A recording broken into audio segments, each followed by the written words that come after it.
Hello everyone. আজকে আমরা খুবই বেসিক একটা টপিক নিয়ে আলোচনা করব, কোষ বিভাজন বা সেল ডিভিশন। কোষ বিভাজন বা সেল ডিভিশন আমরা 9-10 থেকেই পড়ে আসতেছি। কোষ বিভাজন বা সেল ডিভিশন হচ্ছে 3 প্রকার। তাহলে কোষ বিভাজন কত প্রকার? কোষ বিভাজন হচ্ছে 3 প্রকার। তোমরা নিশ্চয়ই জানো সেই 3 প্রকার কি কি? সেই 3 প্রকার হচ্ছে অ্যামাইটোসিস, মাইটোসিস আর একটা হচ্ছে মিওসিস। 9-10 যদি স্পেসিফিক করে বলা ছিল না, ছিল হচ্ছে 2 প্রকার, মাইটোসিস এবং মিওসিস। যখন আমরা ইন্টারমিডিয়েটে যাচ্ছি বা তোমরা ক্লাস 8এও পড়ে আসছো, কোষ বিভাজন 3 প্রকারের মধ্যে একটা আছে হচ্ছে অ্যামাইটোসিস, অ্যামাইটোসিস আর একটা কোষ বিভাজন আছে হচ্ছে মাইটোসিস, আর অন্য কোষ বিভাজনটা হচ্ছে মিওসিস। আজকে আমরা এখান থেকে একটু জানবো অ্যামাইটোসিস কাকে বলে, মাইটোসিস কাকে বলে এবং মিওসিস কাকে বলে এবং কোনটার অন্য নাম কি। প্রথমে আসা হচ্ছে আমরা কথা বলি অ্যামাইটোসিস নিয়ে। মাইটোসিস, তাহলে নামের মধ্যে আমরা দেখতে পাচ্ছি না মাইটোসিস। মিনস হচ্ছে অ্যাবসেন্ট বোঝায়। বায়োলজিতে কোনো একটা শব্দের আগে থাকা মানে বোঝা হচ্ছে অ্যাবসেন্ট বা অ্যাবসেন্স। তাহলে আমরা মনে রাখতে পারি এখানে মাইটোসিসটা হবে না বা মাইটোসিসের মতো হবে না। কিন্তু অ্যামাইটোসিসের ক্ষেত্রে আমরা দেখতে পাই একটা কোষ থেকে দুইটা কোষের সৃষ্টি হয়। তোমরা জানো মাইটোসিসের মধ্যে একটা কোষ থেকে কয়টা কোষের সৃষ্টি হয়? দুইটা কোষের সৃষ্টি হয়। তাহলে অ্যামাইটোসিসের মধ্যে একটা থেকে দুইটা কোষের সৃষ্টি হয়। তাহলে পার্থক্যটা কি? যে কোষ বিভাজন প্রক্রিয়ায়, যে কোষ বিভাজন প্রক্রিয়ায় এখানে একটা ইম্পর্টেন্ট কথা, সেটা হচ্ছে কোনো ইন্টারমিডিয়েট সেকেন্ডারি স্টেজ থাকবে না, কোনো জটিল মাধ্যমিক পর্যায় থাকবে না। যে কোষ বিভাজন প্রক্রিয়া কোনো জটিল মাধ্যমিক পর্যায় ছাড়া, কোনো জটিল মাধ্যমিক পর্যায় ছাড়া একটি থেকে দুইটি কোষের সৃষ্টি হয়। একটি থেকে দুইটি কোষের সৃষ্টি হয়, তাকে অ্যামাইটোসিস বলে, তাকে অ্যামাইটোসিস বলে। তাহলে খেয়াল করো, আমরা সংজ্ঞাটা দেখতে পাচ্ছি যে কোষ বিভাজন প্রক্রিয়ায় কোনো জটিল মাধ্যমিক পর্যায় ছাড়া। এখন কথা হচ্ছে ভাই, জটিল মাধ্যমিক পর্যায়টা আসলে কি? জটিল মাধ্যমিক পর্যায় বলতে আমরা যখন মাইটোসিস পড়তে যাব, আমরা দেখব মাইটোসিসের মধ্যে ক্যারিওকাইনেসিস হয়, এরপরে সাইটোকাইনেসিস হয়। কিন্তু অ্যামাইটোসিসের মধ্যে কোনো ক্যারিওকাইনেসিস বা সাইটোকাইনেসিস আমরা কোনো কিছুই দেখতে পাবো না। তাহলে এখানে কোনো ক্যারিওকাইনেসিসও হবে না, সাইটোকাইনেসিসও হবে না। একটা কোষ ছিল, মনে করো একটা কোষ ছিল, কোষের মধ্যে মাঝখানে নিউক্লিয়াস ছিল, এর আশেপাশে ছিল সাইটোপ্লাজম। কিছুদিন পরে দেখা যাবে কোষটা থেকে আমরা দুইটা কোষ পাই। এখানে প্রথম দিকে কোষটা একটু লম্বা হবে, কোষটার আকারের বিকৃতি ঘটবে, এটা এমন হয়ে যাবে। তাহলে এর মধ্যে যে নিউক্লিয়াস ছিল সেই নিউক্লিয়াসটা একটু লম্বা আকার ধারণ করবে, বা যেটাকে আমরা বলি ডাম্বেল শেপ হয়ে যায়। নিউক্লিয়াসটা একটু লম্বা হবে। এর কিছুদিন পর আমরা দেখতে পাবো একটা কোষ থেকে দুইটা কোষের সৃষ্টি হলো। তাহলে এখানে কোনো জটিল মাধ্যমিক পর্যায় ছাড়া একটা মাতৃকোষ থেকে যদি দুইটা কোষের সৃষ্টি হয়, সেটাকে আমরা বলবো হচ্ছে অ্যামাইটোসিস। এখন কথা হচ্ছে অ্যামাইটোসিসের আরেকটা নাম কি? অ্যামাইটোসিসের আরেকটা নাম, অ্যামাইটোসিসকে বলা হয় হচ্ছে, আমি এটা একটু করি, অ্যামাইটোসিসের আরেকটা নাম হচ্ছে, এটাকে বলা হয় ডিরেক্ট সেল ডিভিশন বা প্রত্যক্ষ কোষ বিভাজন। এখন কথা হচ্ছে এটাকে কেন প্রত্যক্ষ কোষ বিভাজন বা ডিরেক্ট সেল ডিভিশন বলা হয়? নিশ্চয়ই তোমরা সংজ্ঞা দেখেই বুঝতে পারতেছো। তাহলে অন্য নাম, এটার অন্য নাম হচ্ছে, অন্য নাম প্রত্যক্ষ কোষ বিভাজন। প্রত্যক্ষ কোষ বিভাজন বা যেটার ইংলিশ হচ্ছে ডিরেক্ট সেল ডিভিশন। অনুধাবনের জন্য ইম্পর্ট্যান্ট, ডিরেক্ট সেল ডিভিশন। এখন এরপরে আমরা যাই, তাহলে মাইটোসিসের সংখ্যাটা আমরা অন্তত এখান থেকে জানলাম। এখন আমরা যাব হচ্ছে মাইটোসিস কাকে বলে এবং মিওসিস কাকে বলে।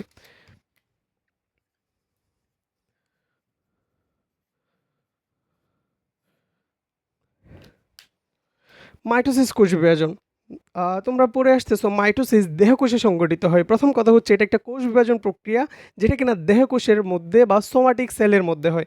তাহলে আমরা প্রথমেই বলতে পারি এটা কোথায় ঘটতেছে। তোমাকে যদি কোয়েশ্চেন করি, তুমি বলবা দেহকোষে সংগঠিত হয়। তাহলে আমরা বলতে পারি দেহকোষে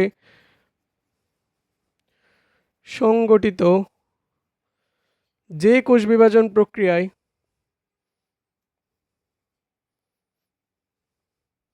যে কোষ বিভাজন প্রক্রিয়ায় নিউক্লিয়াস ও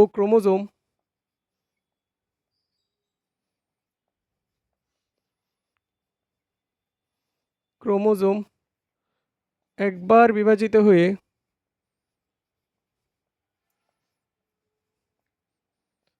দুইটি অপত্য কোষের সৃষ্টি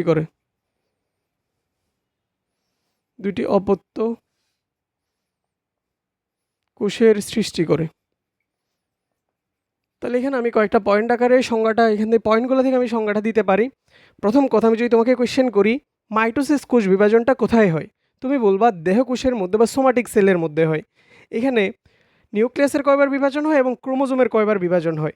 তাহলে নিউক্লিয়াসের বিভাজনও ঘটতেছে একবার, ক্রোমোজোমের বিভাজনও ঘটে একবার।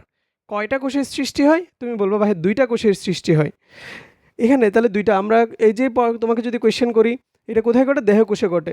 তাহলে যে কোষ বিভাজন প্রক্রিয়া নিউক্লিয়াস এবং ক্রোমোজোম একবার বিভাজিত হয়ে 2টি অপত্য কোষের সৃষ্টি করে তাকে বলা হচ্ছে মাইটোসিস কোষ বিভাজন।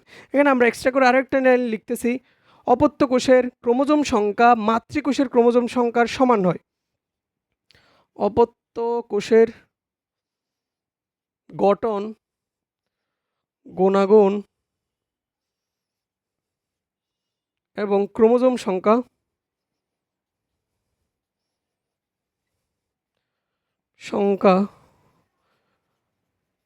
মাতৃকোষের সমান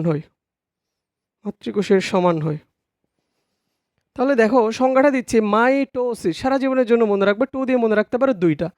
এমসিকিউর জন্য ইম্পর্টেন্ট, মাইটোসিস কোষ বিভাজনে কয়টা অপত্য কোষের সৃষ্টি হয়? 2টা অপত্য কোষের সৃষ্টি হয়।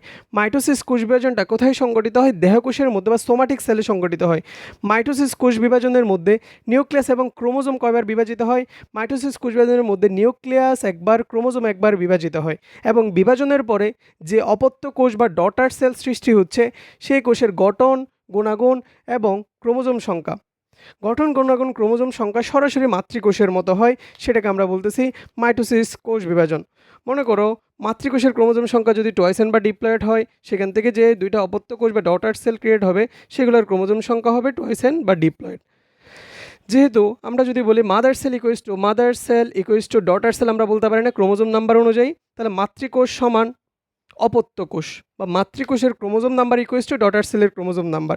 সেই জন্য আমরা এটার অন্য নাম বলতে পারি, বা মাইটোসিসের অন্য নাম অর অ্যানাদার নেম হচ্ছে সমীকরণিক কোষ বিভাজন। সমীকরণিক কোষ বিভাজন।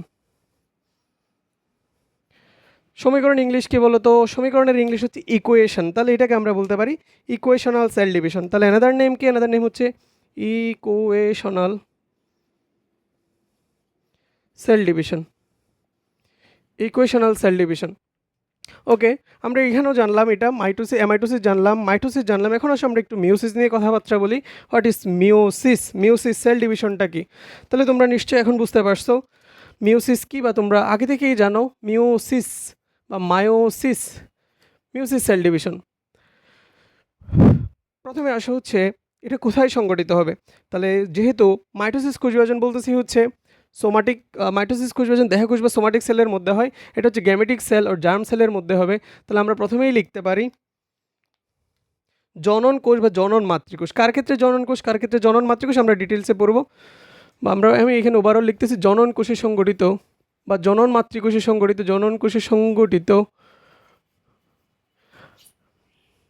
আমাদের ক্ষেত্রে জনন মাতৃকোষেই বা জনন কোষে সংগঠিত যে কোষ বিভাজন প্রক্রিয়ায় ইম্পর্টেন্ট কথা, এখানে নিউক্লিয়াস 2বার বিভাজিত হলেও কিন্তু ক্রোমোজোমের বিভাজন ঘটে একবার। আমি সংক্ষেপে লিখতেছি নিউক্লিয়াস 2বার ও ক্রোমোজোম একবার বিভাজিত হয়ে অপত্য কোষ বা ডটার সেল ক্রিয়েট করবে হচ্ছে অপত্য কোষ বা ডটার সেল ক্রিয়েট করবে হচ্ছে দেখো 4টি অপত্য কোষ। এই পাশে দেখা যাচ্ছে কিনা, আশা করি দেখা যাচ্ছে। অপত্য কোষ, 4টি অপত্য কোষ সৃষ্টি হয়। অপত্য কোষের ক্রোমোজোম সংখ্যা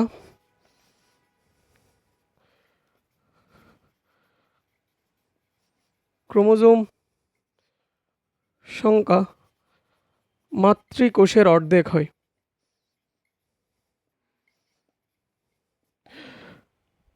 অপত্য কোষের ক্রোমোজোম সংখ্যা মাতৃকোষের অর্ধেক হয়। তাহলে এই সংজ্ঞাটা দেখো, জনন কোষে বা জনন মাতৃকোষে সংগঠিত যে কোষ বিভাজন প্রক্রিয়ায় নিউক্লিয়াস দুইবার এবং ক্রোমোজোম একবার বিভাজিত হয়ে 4টি অপত্য কোষের সৃষ্টি করে এবং অপত্য কোষের ক্রোমোজোম সংখ্যা মাতৃকোষের অর্ধেক হয়ে যায়, সেই কোষ বিভাজনটাকে বলা হচ্ছে মিওসিস বা মায়োসিস কোষ বিভাজন।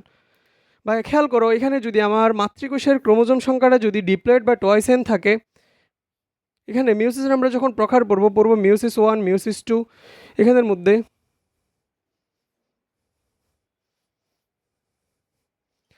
তাহলে প্রথমটা হচ্ছে মিওসিস 1, পরেরটা হচ্ছে মিওসিস 2। আমরা মিওসিস 1 কি, মিওসিস 2 এগুলো রেগুলার ক্লাসের মধ্যে আমরা ডিটেলস আলোচনা করব। এখানে খেয়াল করো, এটা যদি আমার মাতৃকোষ হয়, এটা যদি আমার অপত্য কোষ হয়, অপত্য কোষ বা ডটার সেল হয়, দেখো তো মাতৃকোষের ক্রোমোজোম নাম্বারটা কেমন ছিল, টয়েস এন বা ডিপ্লয়েড। কিন্তু অপত্য কোষের দিকে যদি আমরা তাকাই, অপত্য কোষে আমরা দেখতে পাচ্ছি 4টা অপত্য কোষ বা ডটার সেল ফর্ম হইল, এন এন এন এন। 4টা অপত্য কোষের ক্রোমোজোম নাম্বারই হচ্ছে হ্যাপ্লয়েড। তাহলে আমরা দেখতেছি না, মাতৃকোষের ক্রোমোজোম যেখানে ছিল ডিপ্লয়েড, অপত্য কোষের ক্রোমোজোম হয়ে যাচ্ছে হ্যাপ্লয়েড। তাহলে অর্ধেক হ্রাস পেয়ে গেছে, 2 থেকে 1-এ চলে আসছে। সেই জন্য আমরা এই ডিভিশনটাকে বা এই কোষ বিভাজনটাকে বলতেছি, এটার অন্য নাম হচ্ছে হ্রাসমূলক কোষ বিভাজন। হ্রাসমূলক কোষ বিভাজন।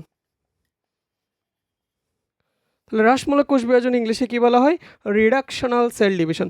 Reductional cell division, reductional cell division. তাহলে আমরা এখান থেকে মূলত জানলাম অ্যামাইটোসিস, অন্য নাম হচ্ছে ডিরেক্ট সেল ডিভিশন বা প্রত্যক্ষ কোষ বিভাজন। মাইটোসিস অন্য নাম হচ্ছে ইকুয়েশনাল কোষ বিভাজন বা সমীকরণিক কোষ বিভাজন। এবং মিওসিসের অন্য নাম হচ্ছে রিডাকশনাল বা হ্রাসমূলক কোষ বিভাজন। কাকে বলে, এটা 9-10-এর জন্য ইম্পর্টেন্ট। এখানে আমরা মূলত জানলাম হচ্ছে সংজ্ঞা প্লাস হচ্ছে অনুধাবনে কী কোয়েশ্চেন আসে। অনুধাবনে আসে হচ্ছে মিওসিসকে কেন সমীকরণিক, মিওসিসকে কেন হ্রাসমূলক বা রিডাকশনাল সেল ডিভিশন বলা হয়, মাইটোসিসকে কেন সমীকরণিক বা ইকুয়েশনাল কোষ বিভাজন বলা হয়, এবং অ্যামাইটোসিসকে কেন প্রত্যক্ষ কোষ বিভাজন বা ডিরেক্ট সেল ডিভিশন বলা হয়। এটা পরীক্ষার জন্য ইম্পর্টেন্ট। এখন আমরা মূলত এটা যেহেতু আমরা এখন খেয়াল করা হচ্ছে, আমরা এখানের মধ্যে কোষ বিভাজন নিয়ে মূলত সংজ্ঞাগুলো জানলাম। আমরা ডিটেলস এই চ্যাপ্টারটা পড়াচ্ছি হচ্ছে আমাদের অফলাইন ব্যাচে। আমাদের অফলাইন ব্যাচের ক্লাস টাইম হচ্ছে রবি, মঙ্গল, বৃহস্পতি। এইচএসসি ফার্স্ট ইয়ার রবি, মঙ্গল, বৃহস্পতি বিকাল 3টা থেকে 4টা। 3 থেকে 4টা আমরা এই অধ্যায়টা শুরু করলাম 4টা। অফলাইন লোকেশন হচ্ছে Rampura Banasree house, C block 12 number house. আর আমি আমার ফোন নাম্বারটা দিয়ে দিচ্ছি। আমরা অফলাইনে বোটানি চ্যাপ্টার 1 শেষ করছি এবং জুলজি চ্যাপ্টার 1 শেষ করলাম এবং বোটানি চ্যাপ্টার 2 এর ক্লাস শুরু হলো মাত্র। তোমরা যারা ইন্টারেস্টেড ক্লাস করে দেখতে পারো। 0163 92 9234 300। লোকেশন হচ্ছে house 12, road 2, block C, Banasree, Rampura, Banasree, Rampura. ইনশাল্লাহ আমরা এমনভাবে শেষ করব যাতে তোমার এইচএসসি এবং অ্যাডমিশন একই সাথে কাভার হয়। আমরা একেবারে এখানে তো তোমাকে মূলত কাকে বলে এবং হচ্ছে আমরা ডিটেলস পড়বো হচ্ছে রেগুলার ক্লাসে ইনশাল্লাহ। তারপরেও আমরা ছোটোখাটো কিছু ভিডিও অনলাইনে দেওয়ার চেষ্টা করব। ততক্ষণ পর্যন্ত সবাই ভালো থাকো। আসসালামু আলাইকুম।